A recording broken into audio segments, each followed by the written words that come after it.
मैं Akshay Narayan Parik, assistant professor sociology, government college Bundi. एक बार पुनः आपका स्वागत करता हूं राजकीय महाविद्यालय बूंदी के ऑफिशियल यूट्यूब चैनल में। प्यारे विद्यार्थियों, आज का ये वीडियो बीए फर्स्ट ईयर के विद्यार्थियों के लिए है जो कि प्रश्न पत्र सेकंड भारतीय समाज या इंडियन सोसाइटी से संबंधित है और जिसमें हम आज ग्रामीण एवं नगरीय जीवन के बारे में चर्चा करेंगे। इसके पिछले वीडियो में हम लोगों ने ग्रामीण जीवन के बारे में चर्चा की थी और ये जानने का प्रयत्न किया था कि ग्राम क्या है, ग्रामीण का अर्थ क्या है, साथ ही साथ ग्राम की विशेषताएं क्या क्या होती है। आज के इस वीडियो में हम लोग नगरीय जीवन और कस्बे के बारे में चर्चा करेंगे। साथ ही ये जानने का प्रयत्न करेंगे कि किस प्रकार से गांव और जो कस्बा है या नगर है वो किस प्रकार से भिन्न है। तो चलिए शुरुआत करते हैं। सबसे पहले तो हम ये जानने का प्रयत्न करेंगे कि जो भारत देश है, या ये कहें कि भारत में जब हमने बात की थी तो विविधता में एकता की हमने बात की थी और ये बात की थी यहाँ अनेक समुदाय भी हैं। अनेक समुदाय धार्मिक रूप से या धार्मिक मतांतर के लोग निवास करते हैं। तो यदि बात करें तो ग्राम और नगर भी एक प्रकार से दो समुदाय कहे जा सकते हैं और दोनों की अपनी अपनी विशेषताएं होती है। दोनों ही ग्रामीण जीवन की, जैसे ग्रामीण जीवन की बात करें तो ग्रामीण जीवन की प्रकृति के प्रत्यक्ष संपर्क का परिणाम होता है ग्रामीण जीवन। वहीं जो नगरीय जीवन है वो उसका परिष्कृत रूप होता है, अर्थात वो प्रकृति से प्रत्यक्ष रूप से संबंधित नहीं होता है। उसी प्रकार जो ग्रामीण जीवन है उसमें अनौपचारिक संबंध पाए जाते हैं और अपनी अलग उसकी पृथक संस्कृति होती है, जबकि नगरीय जीवन में औपचारिक संबंध पाए जाते हैं और संस्कृति का आधुनिकीकरण देखने को मिलता है।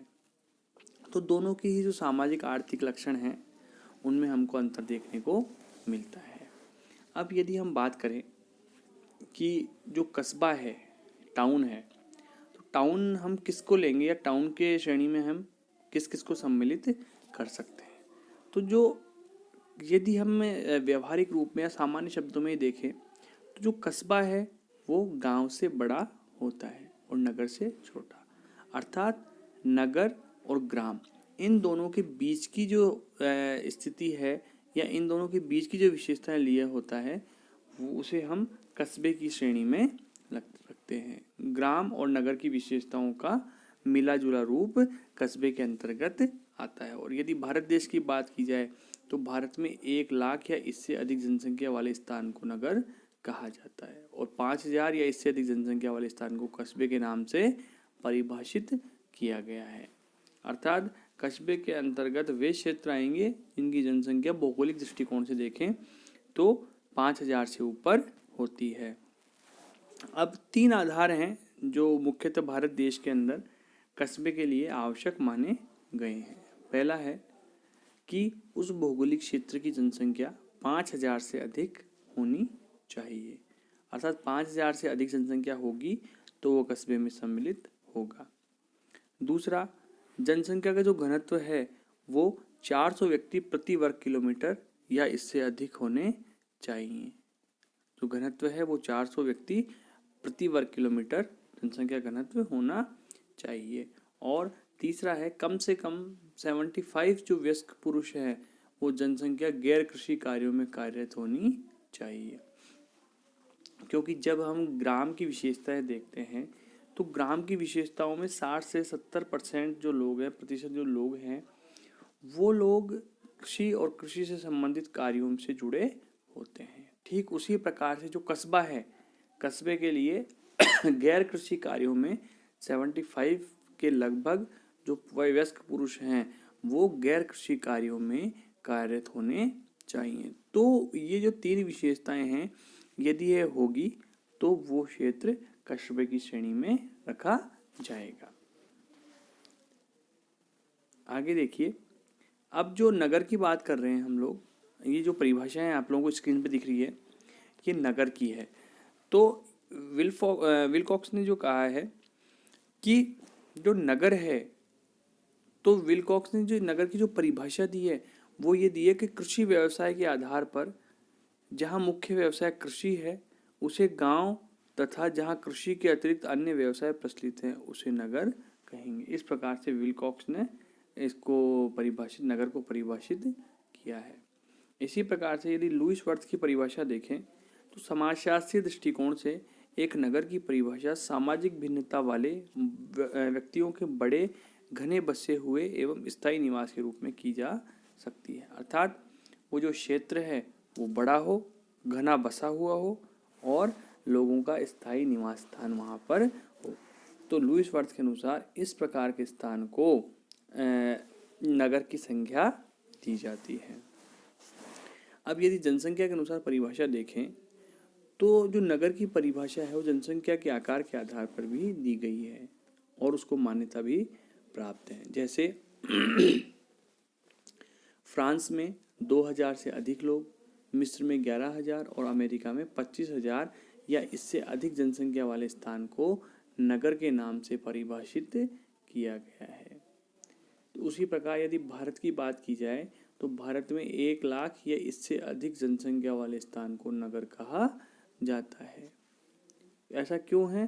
क्योंकि जो यहाँ की जनसंख्या है वो बहुत अधिक है, इसलिए यहाँ 1 लाख और इससे अधिक जो जनसंख्या वाला स्थान है उसको नगर की श्रेणी में रखा जाता है, और जो 5,000 और इससे अधिक जनसंख्या वाला स्थान है उसको कस्बे के नाम से संबोधित किया जाता है, और 5,000 से कम जनसंख्या वाले स्थान को गांव के रूप में परिभाषित किया जाता है। अब देखेंगे नगर की विशेषताएं कि नगर की कौन कौन सी विशेषताएं होती है। विभिन्न विचारकों ने नगर को परिभाषित भी किया है, साथ ही नगर की विभिन्न विशेषताएं बताई है। अब किंग्सले डेविस जो हैं उनकी पुस्तक मानव समाज, उसमें नगर की निम्न विशेषताओं को इन्होंने उल्लेख किया है। पहला है सामाजिक विषमरूपता। अब जब हमने गांव की बात की थी, ग्राम की बात की थी, तो हमने ये देखा था कि ग्राम में जो समरूपता की हमने बात की थी कि लोग एक जैसा कार्य करते हैं, एक जैसे उनके रहने का तरीका एक जैसा है, या उनकी जो संस्कृति है, उनका बोलना चालना, भाषा, रहन सहन, ये सभी एक ढंग के होते हैं। जबकि यदि नगर की बात की जाए तो इसमें विषम रूपता देखने को मिलती है, अर्थात इस प्रकार की समानता इसके अंतर्गत देखने को नहीं मिलती है। नगर के अंतर्गत इस प्रकार की समानता देखने को नहीं मिलती है। दूसरा है द्वितीयक साहचर्य। द्वितीयक साहचर्य जब हमने बात की थी ग्राम की, तो उसके अंतर्गत प्राथमिक रूप से लोग प्रत्यक्ष रूप से आपस में संबंधित होते हैं, उनमें सामुदायिक भावना होती है, परंतु इस नगर की विशेषता है कि इसके अंतर्गत द्वितीयक साहचर्य विद्यमान होता है। सामाजिक सहिष्णुता, इसमें नगर में जो है सामाजिक सहिष्णुता का भाव पाया जाता है। अगला है द्वितीयक नियंत्रण।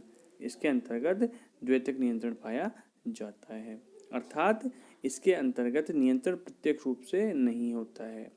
इसी प्रकार सामाजिक गतिशीलता, स्वैच्छिक साहचर्य, व्यक्तिवादिता, स्थानीय पार्थक्य, ये सभी विशेषताएं किंग्सले डेविस ने अपनी पुस्तक में दी है। जब हम लोग इसकी विशेषताओं पे या ग्राम से इसकी तब तुलना करेंगे तब स्पष्ट रूप से इन सब विशेषताओं के बारे में विस्तृत चर्चा करेंगे। इसी प्रकार से लुईस वर्थ ने भी जो विशेषताएं दी है वो जटिल श्रम विभाजन एवं व्यवसायों की विविधता जो सामाजिक स्तरीकरण की व्यवस्था का प्रमुख आधार होता है। जो नगर है या शहर है उसके अंतर्गत ही हम बात करें तो जटिल श्रम विभाजन पाया जाता है, और साथ ही व्यवसायों की भिन्नता भी पाई जाती है या व्यवसाय की भिन्नता भी देखने को मिलती है। जैसे यदि ग्रामीण क्षेत्रों की हम बात करें तो वहाँ केवल कृषि, पशुपालन और शिकार, खाद्य संग्रहण, ये ऐसी विशेषताएं हैं जो ग्रामीण या गांव वाले क्षेत्रों में देखने को मिलती है।